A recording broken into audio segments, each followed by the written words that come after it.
1999 से कारगिल में लड़ाई लगल। हमरे मतीन दुनिया को सारा बिरहिया कारगिल के फौजियन के बिरहा गौलन। उनमें यह हम लोग गाय के बतावल जला कि फौजी बहादुर सीमा पे शहीद हो गया। काठ के ताबूत में लाश आई सिपाही की, पूरा परिवार रोया, माई रोले, बहन रोले, बिटिया रोले। लेकिन थोड़ा सा हमार खोज कुछ अलग से रहे ले। वो कुल बिरहा अपने जगह पर तनी है बिरहा के सुना, हम धन्य ना है धन्य तू हुआ, बोल को याद धरा धरा।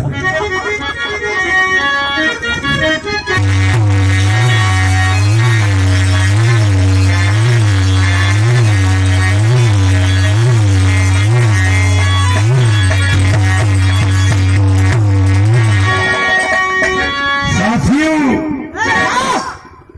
26 जनवरी 1950 को हम आजाद हुए। आजादी के पहले यहाँ पाकिस्तान रहबे न कर। देखा ये झगड़ा का जर हो। आजादी के पहले यहाँ पाकिस्तान नहीं था, केवल भारत था।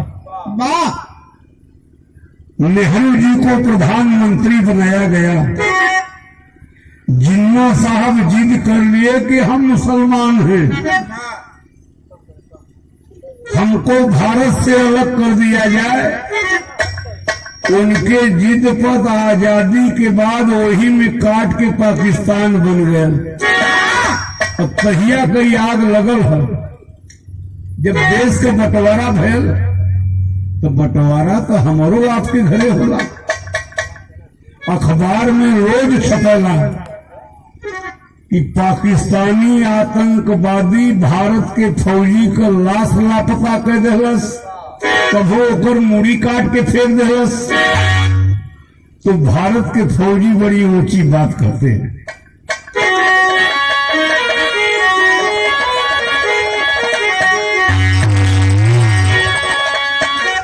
अरे पाकिस्तानी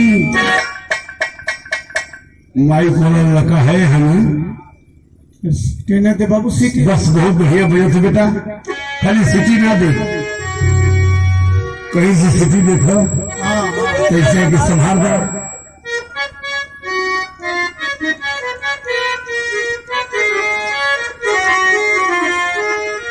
तू हमारा भाई है पाकिस्तानी, धोखा से अपने भाई की मूड़ी काटता है, उसके लाश को कोई लापता करता है। ध्यान से सुन।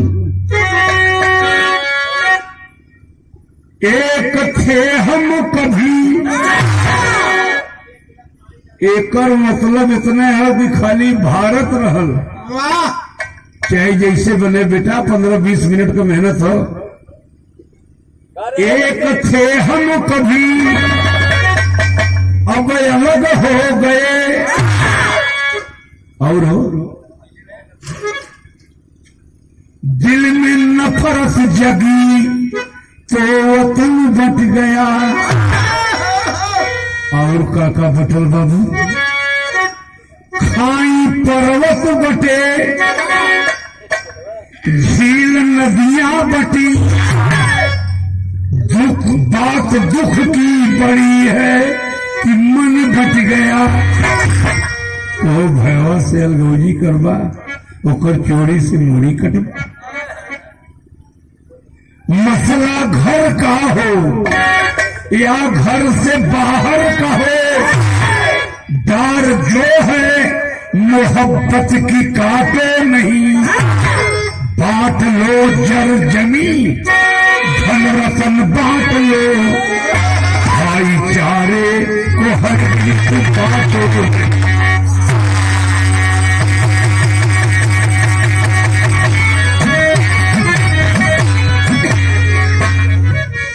मिजाज में हरिचंद भैया लूज ना हो।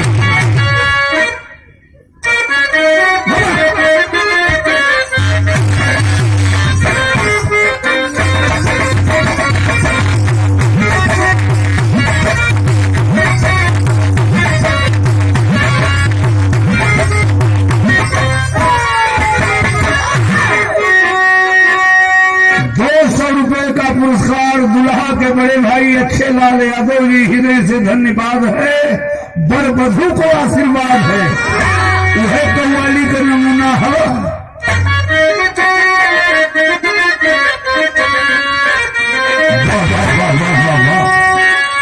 आज पीने की दावत है, याद कर बैठ कर हम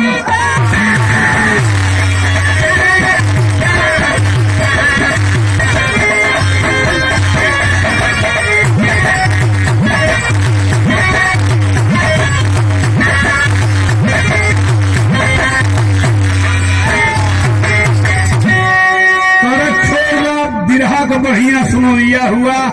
बिरहा का मूल ढांचा कहानी होला।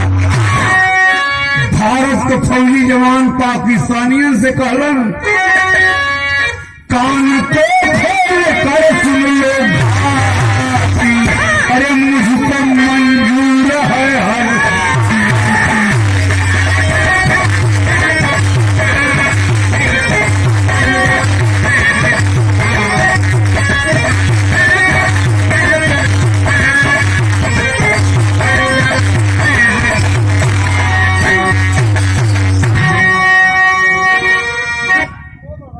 पक्ष के पंडित जी।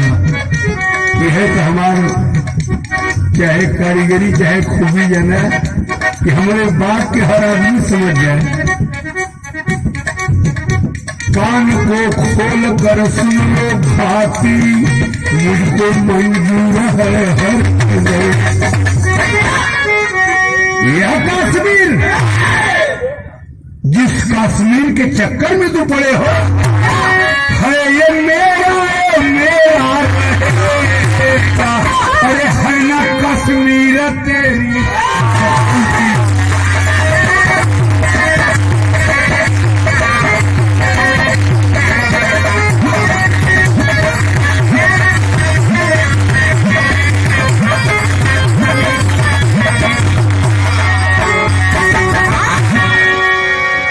अब वही लोगन बिरहियन से भारत के फौजी सिपाही के बिरहा सुनत रहला। इस दुर्जन पाकिस्तान के फौजी को सुनावे चलो सुन। कैसे है मास्टर?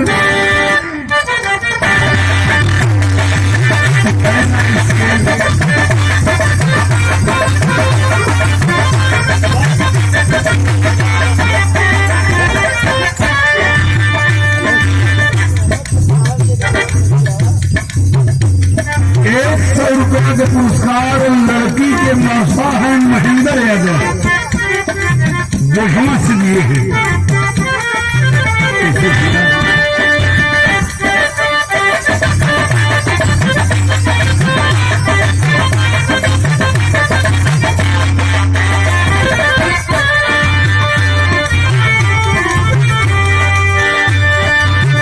भारत के फौजी जवान तो है सिर्फ पाकिस्तानी, नाम है पाप मगर काम है नापाक तेरा।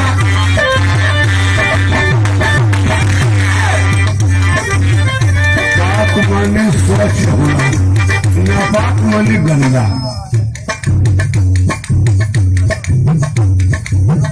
₹100 का पुरस्कार दुल्हा के बड़का बाबू नंदू यादव जी, धन्यवाद है। नाम है पाक मगर काम है नापाक तेरा, अभी तुम बच्चे हो अब बाप है क्या रात तेरा।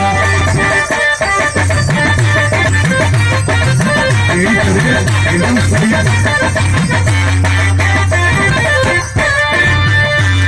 गंदा काम का हो, सामने से टक्कर लेने में मुझसे डरते हो, सामने से टक्कर लेने में मुझसे डरते हो, गायों की तरह तुम छिप कर वार करते हो।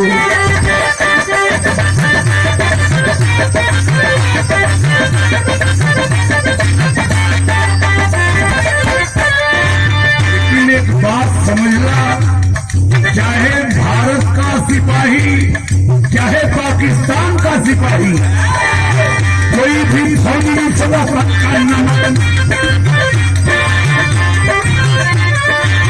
कोई भी फौजी इस वतन का नमक खाता है, वतन के खैरियत में शीश वह बताता है।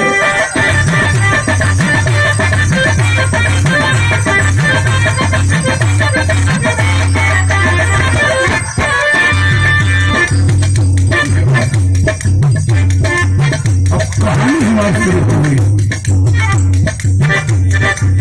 नाम था असलम शेख, फौजी पाकिस्तानी था भैया।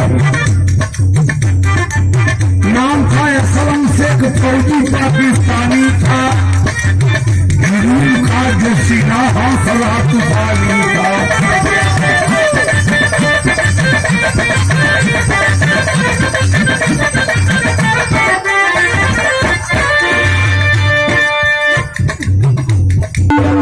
हुसैन एक लाल रहा, पत्नी हुसैन एक लाल रहा, पत्नी घर को पति देश को संभाल रहा।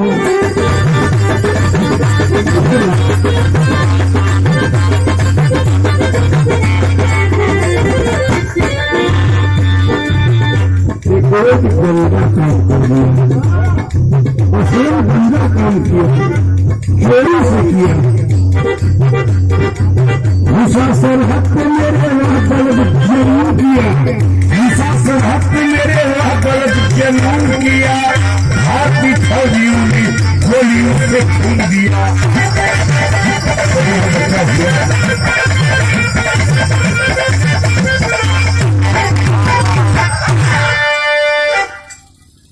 असलम धोखा से कारगिल पे चढ़ाई किया और भारत के फौजी जवानों ने मौत के घाट उतार दिया।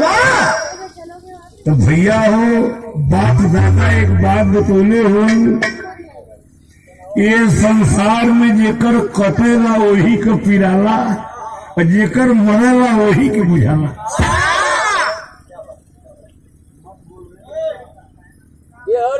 क्यों नहीं कुछ बच्चा हो बिरहा लेके का करिए।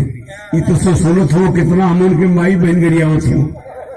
इस साला अगर रात खराब करी नहीं, खटिया पर चल के गढ़ खुल्ला उघार मोबाइल में देखल जा, वो बैठल है इतना ओकर कमाल हो। क्यों ना बेटा, अरे बच्चे हैं कोई बात नहीं है, पर्दा पूरा वही मत नहीं नहीं नहीं नहीं छेदी भी सुना। हुसैन को उम्र 15 साल रहल और असलम बाबू बदे मसरिया रोज अलबिला रुए। एक दिन हुसैनवा कलश करे माई हमारे बाबू के भारत का फौजी मार दिलन तो बाबू बदे रोवेली।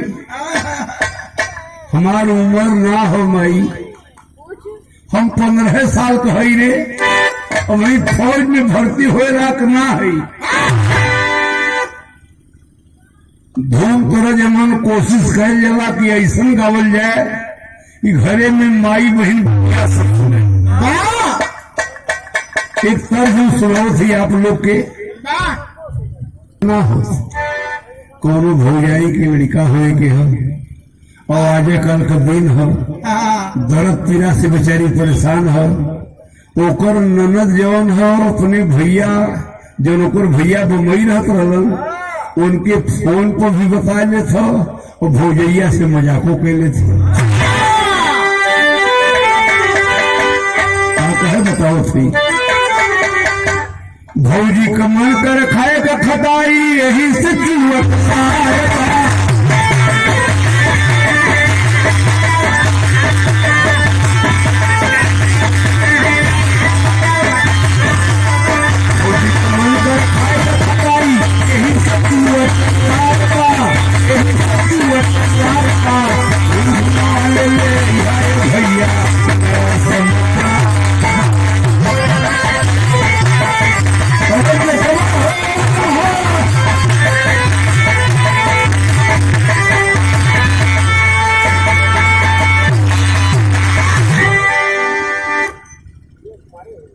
क्षणिक आनंद है बिरहा ना हो।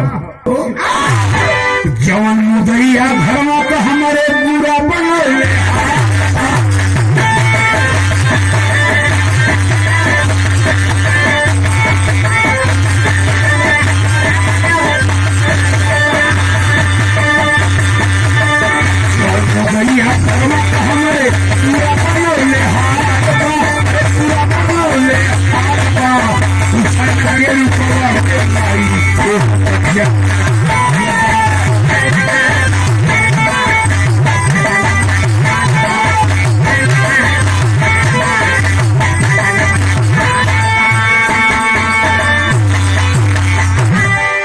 कल से माई जहिया हमार उम्र हुई हम पाकिस्तान के फौजी बनब ऐसा मारब हम बड़ा भइले के बाद हो।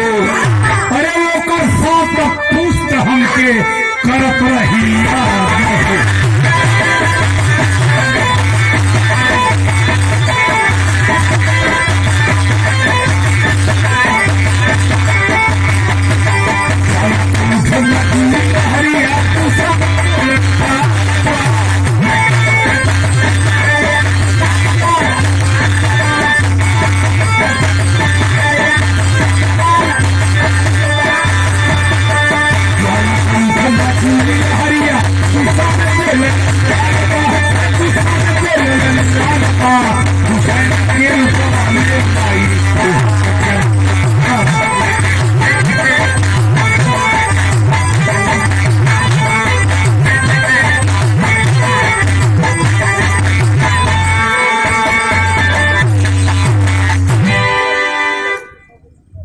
हे भैया,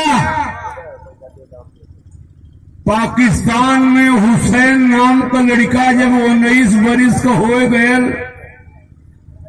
बापे के जगह वहू को भर्ती पाकिस्तान के फौज में हो गई। जब भी पाकिस्तान के फौज के सिपाही बनल, हारमोनियम मास्टर, पर्दा पूरा पूरा बढ़ावा।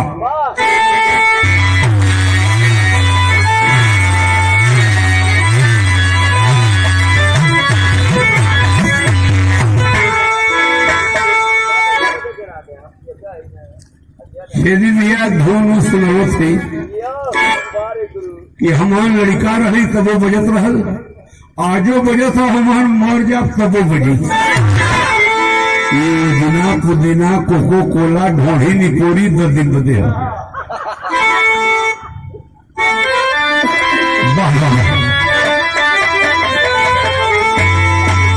ये गोटेदार लहंगा, ये गोटेदार लहंगा निकलू तब छुरिया चल जाए मेरी मतवाली।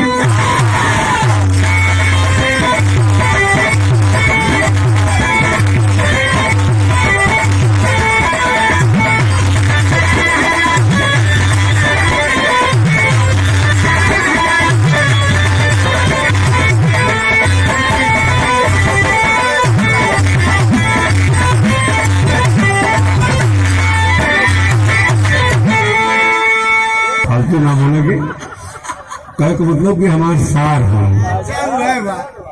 नहीं तो पदहा वधा मत कहा।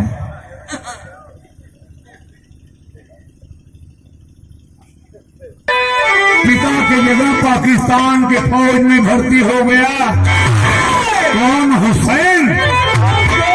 कला सरे माई भाई रोगी तो जवन मुदैया मरले बायब्बा जान के, जवन मुदैया मरले बायब्बा जान के, अरब करे जाओ कर सरहद हम।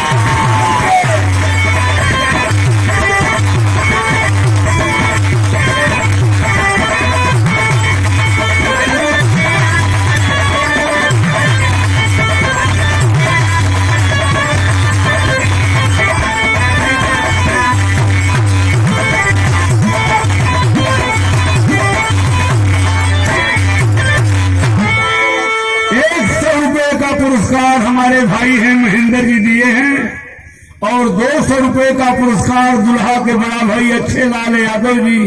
मत रोए भाई, भारत के फौजियन के कितना दुर्गत करब। 19 बरस का पट्टा हुआ तैयार है, सेना में भर्ती हुआ जाके दिलदार है। ओके पाकिस्तान का रक्षा ना करे के है, नाम है पाक मगर काम है नापाक तेरा। ओकरे दिमाग में एक बात हो कि भारत का फौजी हमारे अब्बा के मरलन तो हमारे भारत के फौजी के मारब। एक दिन गंदा काम कर गया, घुस गए करगिल में पट्टा धोखा किया जान के, घुस गए करगिल में पट्टा धोखा किया जान के। करे जाओ कर सरहद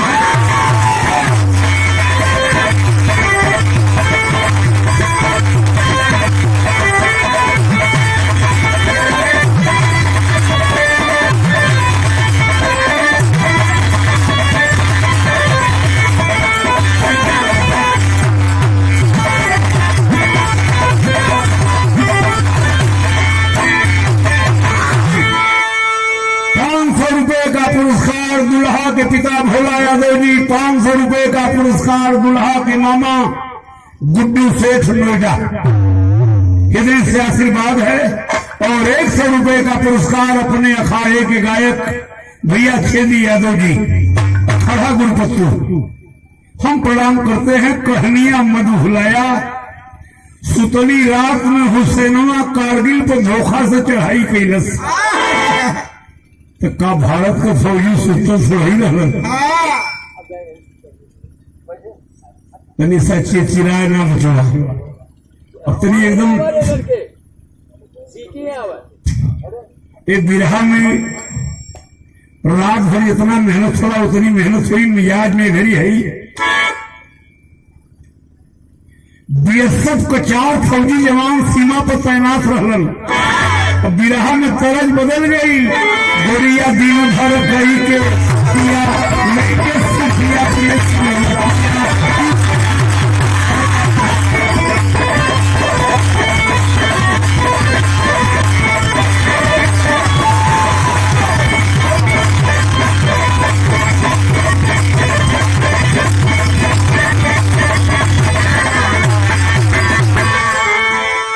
सुतली रात में भैया एक और घुसे हैं पाकिस्तान एक और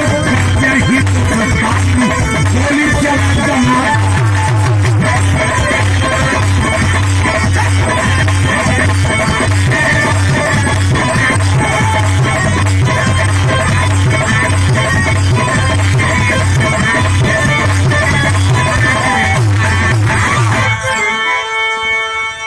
बंकर पर बंकर के उड़ावे अरे हिंदुस्तान के नार जोश में होश गवा के वही सीमा के भैले बाहर गोली सब कर गई लोराई चारों भी पटोल घेराई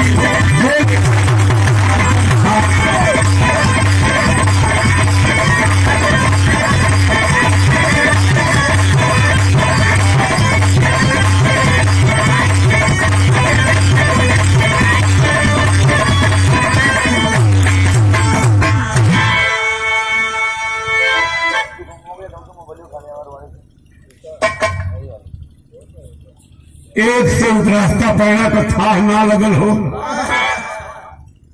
बीएसएफ को चारों सिपाही धुआंधार गोली चलावत पाकिस्तानियों का बंकर उड़ावत भारत पाकिस्तान के जमीन में पहुंच गई। यह तो खतरा हो गया भाई।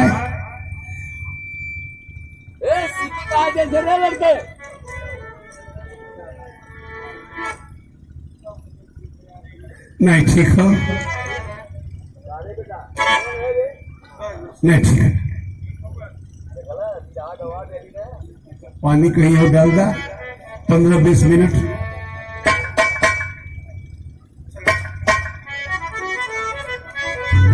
भारत के चारों फौजी जवान गोली जब समाप्त हो गई हाथ उठा के पाकिस्तान के जमीन पर आत्मसमर्पण कर दी।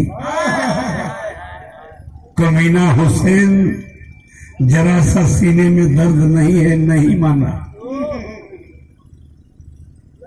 बिरहिवा रोई रोज छेदी खलीफा हमसे नैका कहल कि रामदेव गुरु गावत रहे कि रामदेव गुरु से बिरहवा है बचवा गुरु गावत रहो नहीं से बिरहवा है रामदेव गुरु से गुरु से कहो को भूल कर याद गावे ने विदेशिया गीत हरिजन दिया।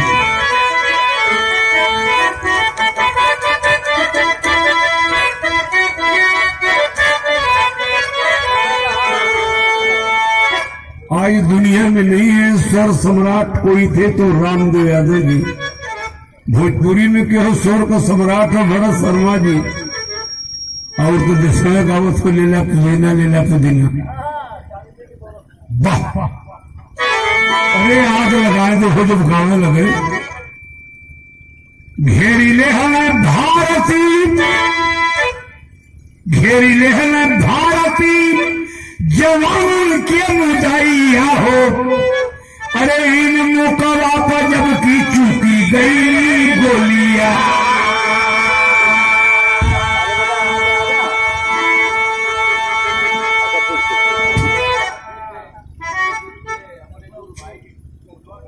नहीं, अगर आप ओकर मिस्त्री हो तो ऐसा सीटी न दे भैया। उनकर ऐसे ना बोले जाला।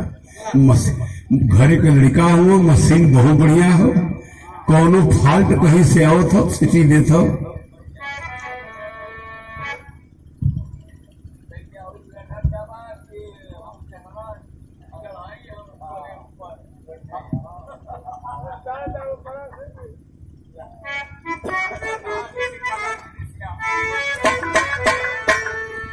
₹100 पुनः पुरस्कार आया है भैया छेदी यादव गायक जी, इतने से धन्यवाद है।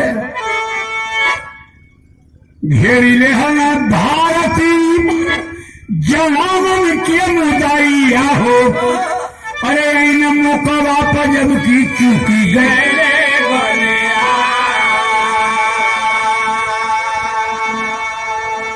मुड़िया के काट काट कर दूर गतिया हो, पेड़वा में बांध बांध कर दूर गतिया हो, अरे मुड़िया के काट जैसे पनवा के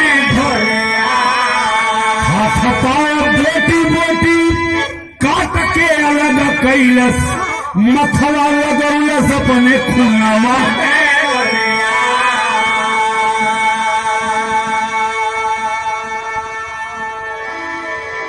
यह हरकत है पाकिस्तानियों की। आत्मसमर्पण कैले के बादो चारों फौजियन के पेड़ में बांध दिलस। कौनो फौजी का हाथ कटलस, कौनो को पांव कटलस, कौनो को मुड़ी कटलस। एक फौजी को पेड़ में बंधे हुए गोली का निशाना बना दिया। ठीक है बेटा, ठीक है। 3 की लाश को लापता कर दिया। भारत के बहादुरों को पता नहीं लगा भैया के पेड़ी में बांध के गोली का निशाना बनोले रहल।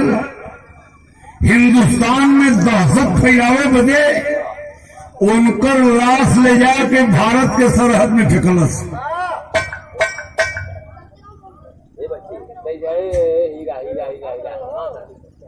बैठ जाओ बेटा, थोड़ा शांति बना के 10-15 मिनट के लिए। काम समय से सब बढ़िया होता। चारों का आइडेंटिटी कार्ड भी छोड़ लेलस, परिचय पत्र जौन होला। चारों का आइडेंटिटी कार्ड जो फोटो परिचय पत्र है घरे लिया है। काहे लिया है कि माई से बताई कि 4 भारत के फौजियन के मरले है। नहीं, जो बनाने वाला मिस्त्री है सो गया है, मजबूरी यही है। ठीक है, ठीक है भैया, देखा समझा दी है हरिचंद भैया। रुका इसे समझ लिया बचवा। भोजपुरी तरह तो रोज सुनत हुआ दिखाई हो, भोजपुरी तरह हो। बाबू दरोगा जी अरे कौन गुनहिया बनहला पियवा बाबू दरोगा जी।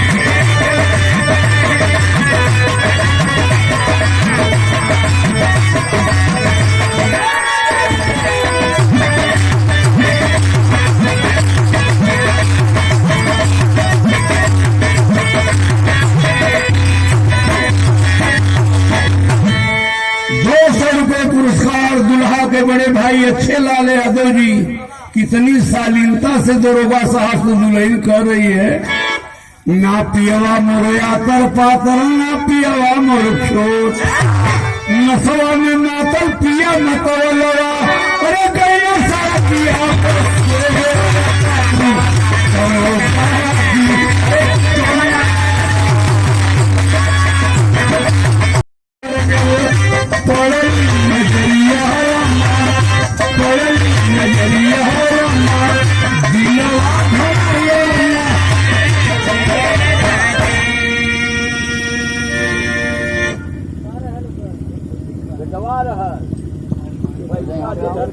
श्रीमान रितेश चौबे जी इंजीनियर साहब चौबेपुर सुंगलपुर से पुरस्कार 200 रुपए दिए हैं। हम पूरी पार्टी से प्रणाम कर रहे हैं इंजीनियर साहब को। चौथी फोटो पे लिखा था सोमदेव, झरझर झरझर पाकिस्तान में रोज। मां आज खुश होना चाहिए, हमारे पिता को भारतीय फौजी मारा था, हम 4 फौजियों को मारे हैं, तू रो रही है। वही टाइम पहलस नाम अलविरा हमारा रख दिया। अब दुनिया में जीव नारे लाल एक बात सुन, असलम का नाही हव्या तो ही ललनवा हो, असलम का नाही हव्या तो ही ललनवा हो, रामदेव रहना तोहरे बा।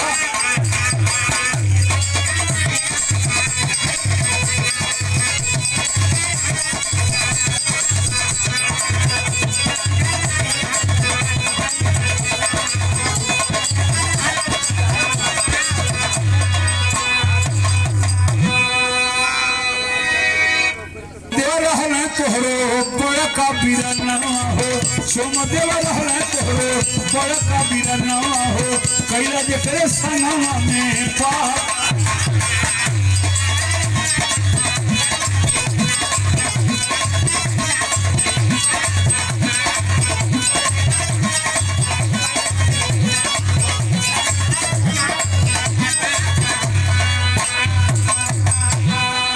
₹100 का पुरस्कार दूधनाथ यादव दुल्हा के बड़का मम्मा, हृदय से धन्यवाद बा। अब जीव न रे हुसैन, ये दुनिया से जात है। सोमदेवा अगर हमार बड़का बेटवा रहल और भारत का फौजी रहल, वो कोड़ा लगाए। अगर सोमदेवा का दुल्हन मिल जाए, तोर भौजाई मिल जाए, तो जीवन भर सेवा करिहा दे के आदरवा हो, जीवन भर सेवा करिहा दे के आदरवा हो, कह दिया फौजी के जहमा।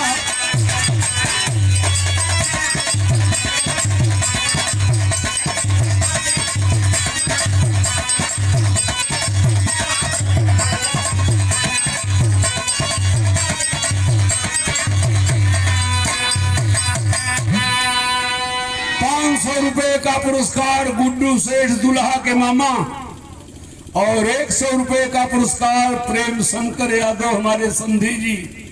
100 रुपए का पुरस्कार भतीजा है हीरा लाल यादव, बिरहा एकदम करीब हो बाबू।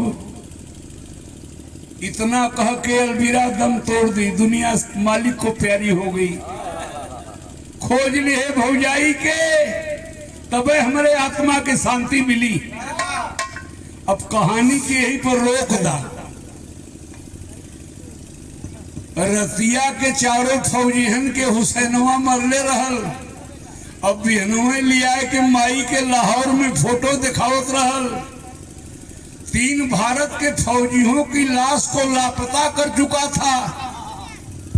सोमदेव की लाश भारत के सरहद में फेंका था।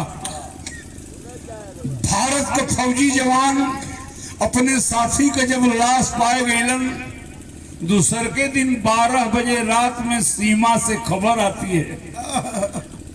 कहाँ खबर आई? सोमदेव के घरे। उनके दुल्हनी का नाम रहल सरिता। फौजी के बेटवा 2.5 साल का रहल।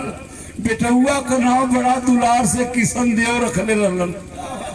और घरवा के हो सास का तो अपहरण कर लिया पाकिस्तानी बहुत पहले, जो आज लाहौर में मर गई। घरे हुए बुढ़ऊ रामदेव ससुर रहलन। कंपनी के अधिकारी जो साहब होते हैं 12 बजे रात के फोन कैलन जब सिपाही का लाश मिल गई। हेलो, कौन? सरिता बोल रही है। जी बाबूजी, दुख के साथ सूचित करना पड़ रहा है, तेरे पति सोमदेव लड़ाई में शहीद हो गए। फोन लेके रोआ था, चिघरा था। ओकर ससुर रामदेव गुस्सा में फोनवे छोड़ लेलन।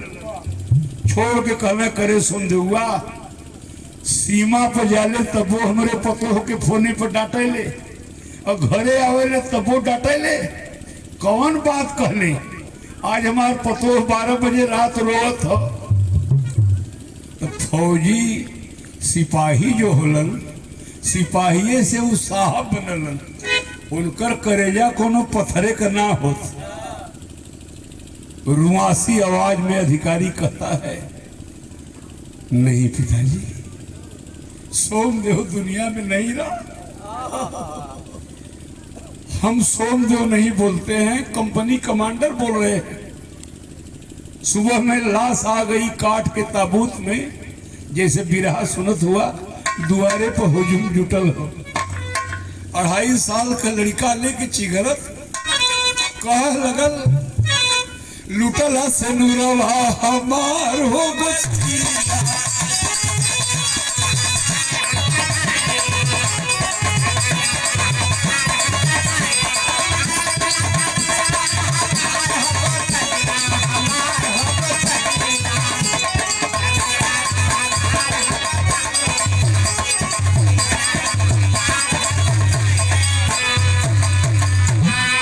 ₹100 मुन्ना दिया है अजाओ टाण पर से बचवा के धन्यवाद। बिरहा गमगीन हो गई लो।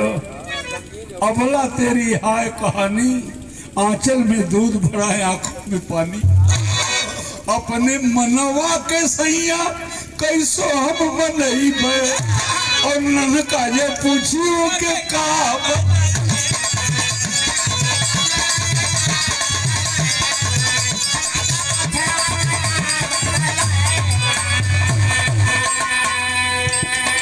कैसे भूली सुधिया तोहारो गोसैया, तोहारो गोसैया, लुटला से हमारो गोसैया।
₹100 का पुरस्कार हमारे समधी साहब प्रेम शंकर यादव जी और दुल्हा के मामा श्री गुड्डू सेठ जी।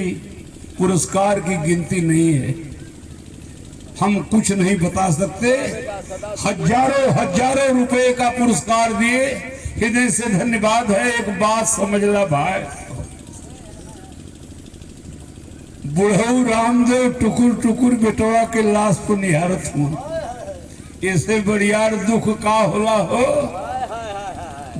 जवान बेटवा के कान्हे कंधा बुढ़वा बाप लगाई।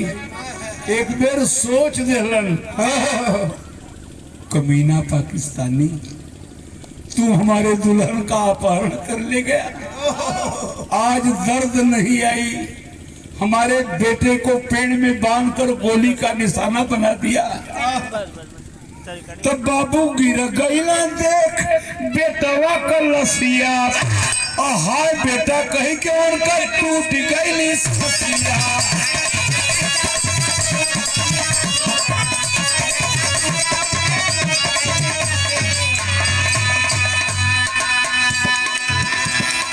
मरघट बनल घरवा दुआर हो गोसैया, दुआर हो गोसैया, लुटला से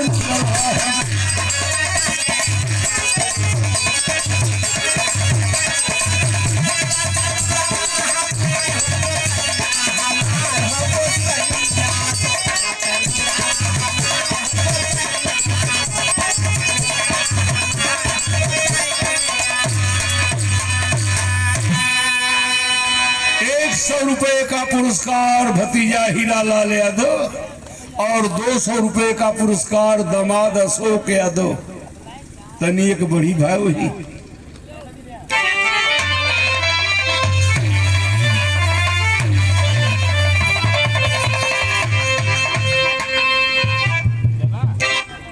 बूढ़े पिता की दम टूट गई, हार्ट अटैक हो गया। फौजी सिपाही का लाश और उनके पिता का लाश एक ही साथ लाश का दाह संस्कार किया गया।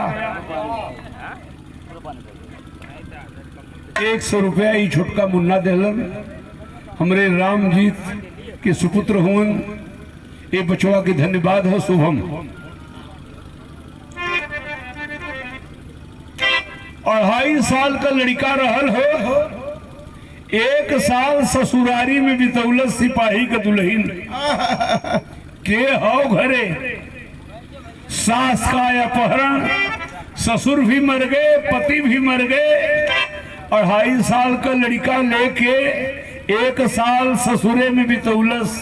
लड़कवा जब 3.5 साल का हो गया, अब एकर मथवे ने काम करत हो कि का हो यह का करी। एक गीत रखवा दिली, ए पीरा कासू बता दे कितना दूर पैरन में छाले कोई करो।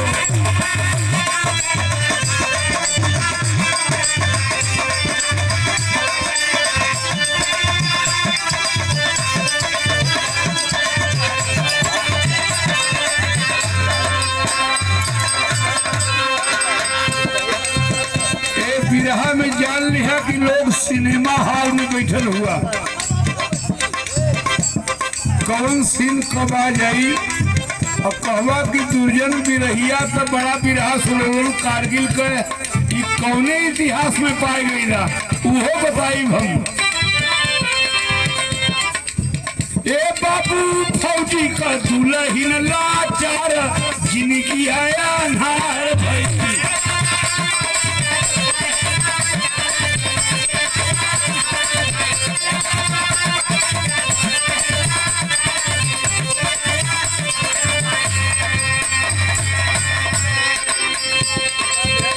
सरिता नैहर में चल गई दलबिंदा पंजाब में।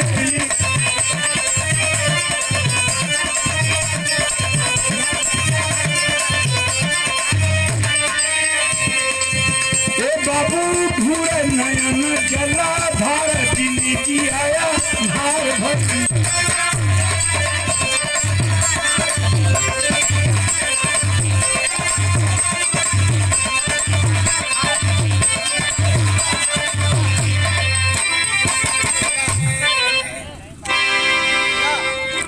तो लोग को प्यार रही तो मुवते तक न बुढ़ापा।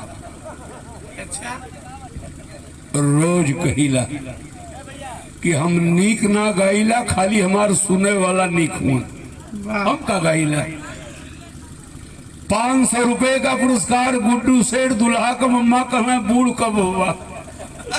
हम कहली तो लोग बूढ़ हम हो ही कहे देव्या। और अभी पुरस्कार आया है बाबू महेंद्र जी दिए हैं, नौजवान साथी के धन्यवाद बा। 3.5 साल का बेटवा लेके फौजी सिपाही का दुल्हन पंजाब के दलबिंदा में आ गए नैहरे। तो कवि जी लिखे लगलन, बेटा किशन देव संग बाटे लगली नैहर में दिन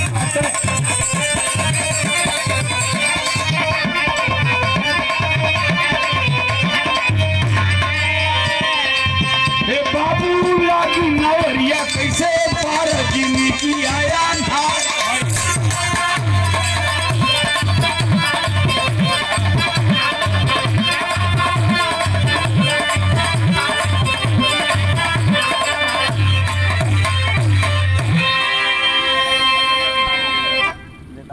साढ़े 3 साल का बेटवा लेके फौजी सिपाही का दुल्हन सरिता पंजाब के दलबिंदा में नैहर आ गई।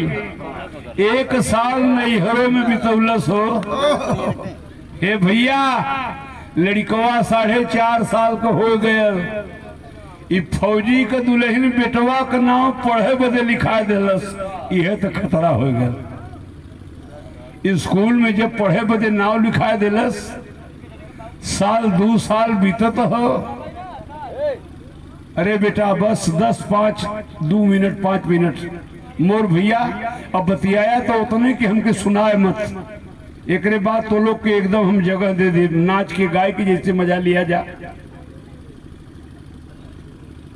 स्कूलवा में वार्षिकोत्सव होला, जलसा मनावल जाला, सबके घरे का माता या पिता के एक लोग बुलावल जाला।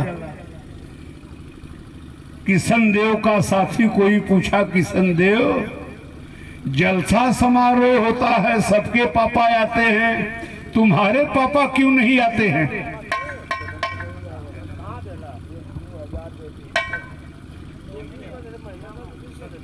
राम जी का छोटका बेटवा हूँ सत्यम, 50 रुपया बचवा के आशीर्वाद हो, पत्थर का करेजा बना के फौजी सिपाही का दुल्हन।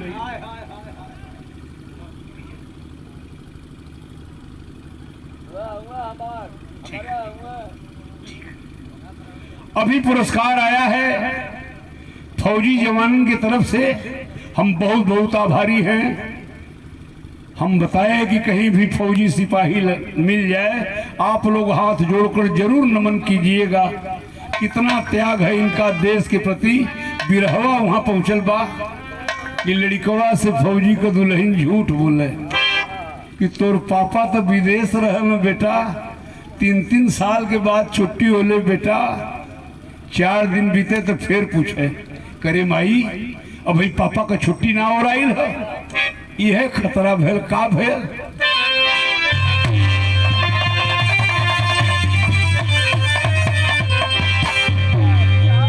कहा एक दिन किशन देव कुशियाई माई बोला ना, और कहा हमें बाबू दा बतलाई माई बोला।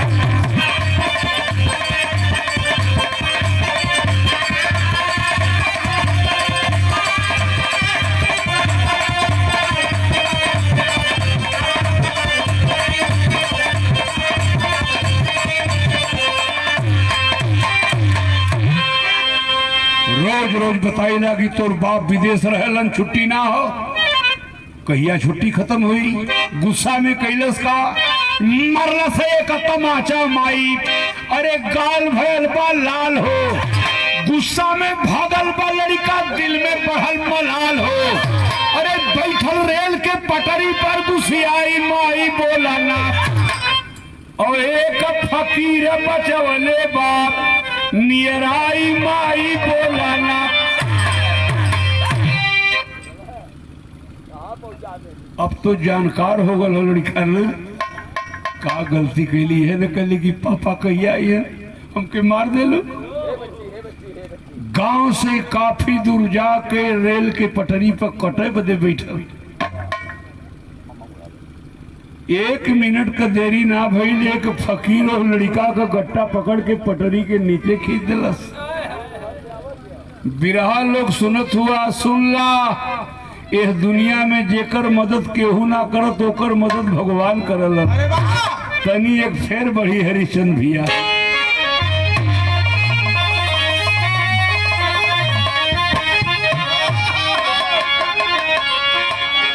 आल्हा में कभी लिखले हुआ कि दुनिया में सब कर रक्षा करन गोसैया भैया।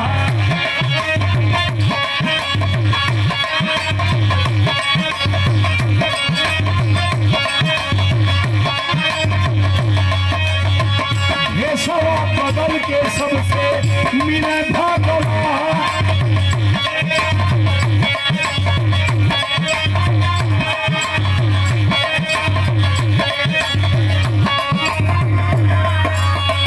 सिरवा को हाथ धर के उठल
100 रुपए का हम खुद ही बेहोल हो गए हैं। कभी कभी मन बदल जाता है, और कब बदला जब सुनोइया मन से सुनल। 100 रुपए का पुरस्कार दुल्हा के बड़का बाबू नंदू यादव जी, जो पहड़िया मंडी में मैनेजर हैं। और गुड्डू सेठ की बात क्या करें साथी, अभी पुनः हजारों रुपए का पुरस्कार लुटाए हैं, जो दुल्हा के मामा श्री हैं। हृदय से धन्यवाद है। कहाँ मकान है बाबा? आ भैया बस 1 मिनट भी देरी कैले होता बाबा, हमारा अचरा उजड़ जात बाबा।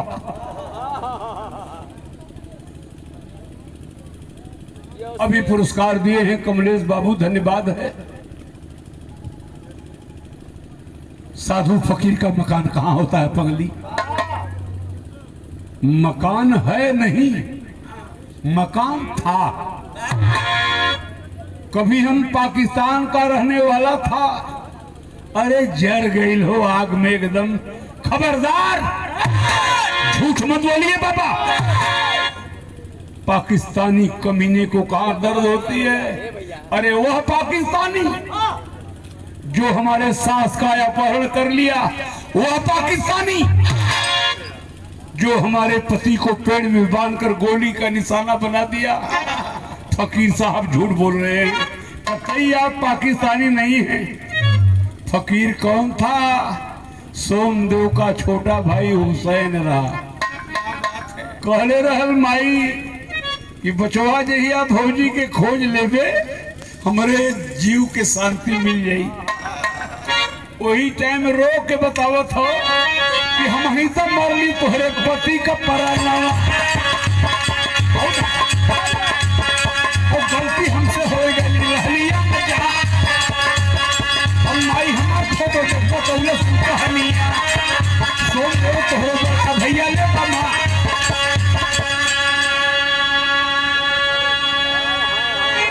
क्षमा कर दे भाभी, अपने भैया को हमने मारा, तेरे पति को हमने मारा। ये माँ हमारी लाहौर में सारी कहानी बता के मर गई। यह कटार ले ले हाथ में, अब दुनिया में जिंदा नहीं रहूंगा। जवन चाहा तवन दे दो हमके सजैया। अरे वो रोई रोई फकीरवा कहला दस।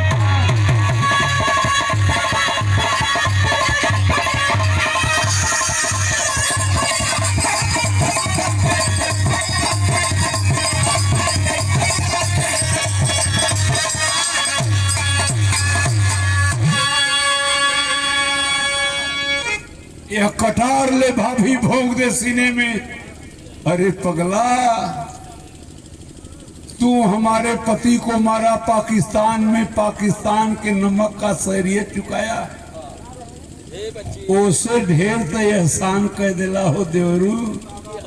सेनहुर तो उजड़ गया, हमारा चरा बचा लेला। कैसे तो के हम कटार मारब, विरहा का आखिरी चरण हो।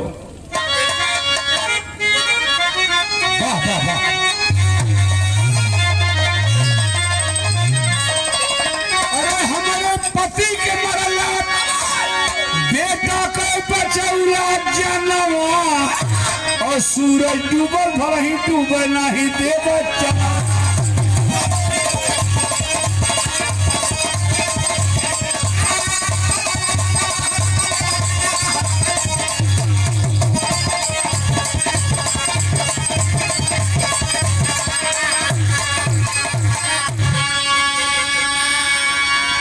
सूरजू हमार डूब गई, लेकिन तोके हम डूबे दे। और देवरू अपने फर्ज के तू जिन कहा गलतिया, और तोहरे में देख अपने सैया का।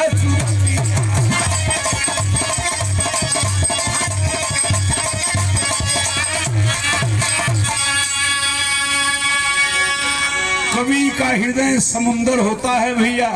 कब का लिखल तनी है लाइन सुना। अरे प्रेम से बढ़ के जग में नहीं चांदी सोनवा। और सूरज डूबल भर ही डूबे नहीं देवे।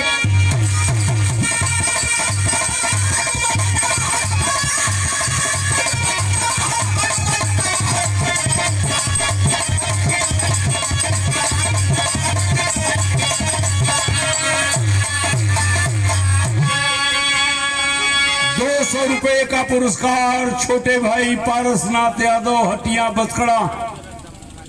हमारे अभिभावक मलिकार हैं, भोला चाचा उनके सुपुत्र हैं।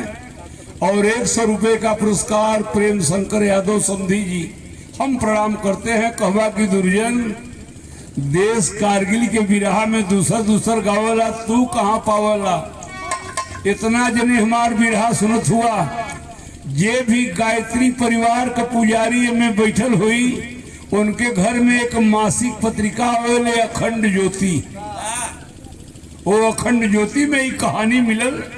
उनमें लिखल हो आज भी कि पौना हुसैन वही परिवार में कदरिया और दल बिल्ला पंजाब में बीतत बाबू।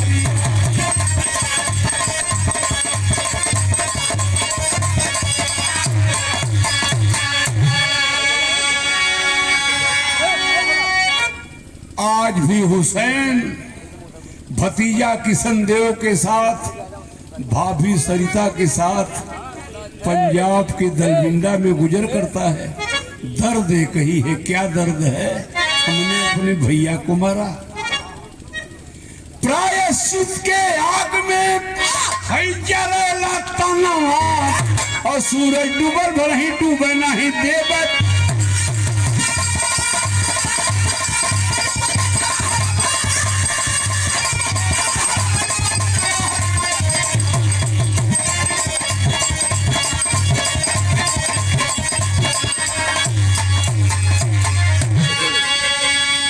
यह रही फौजी बहादुरों की गाथा। गुरु बिहारी गुरुपत्तु जीवन का अनुपम गाथा। कहाँ अक्षय धन्य शहीद इतिहास बड़ाई गाता। अरे और दुर्जन राजदेव के ना सहारा भैला बथवाई का पहला हिलवा।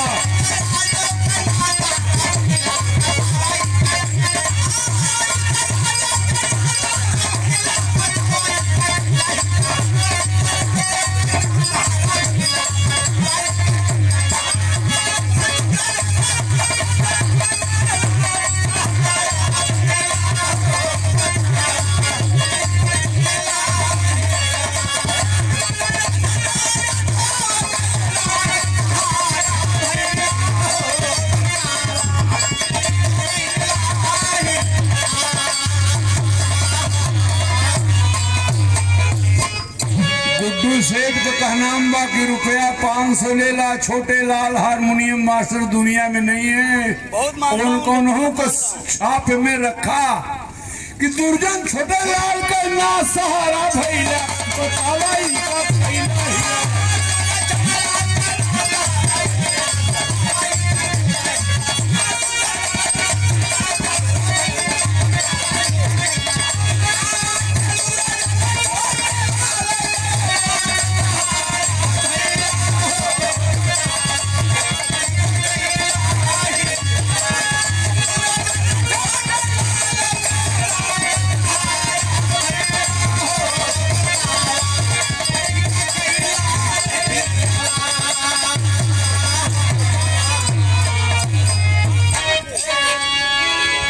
शादी विवाह का काम होएगा।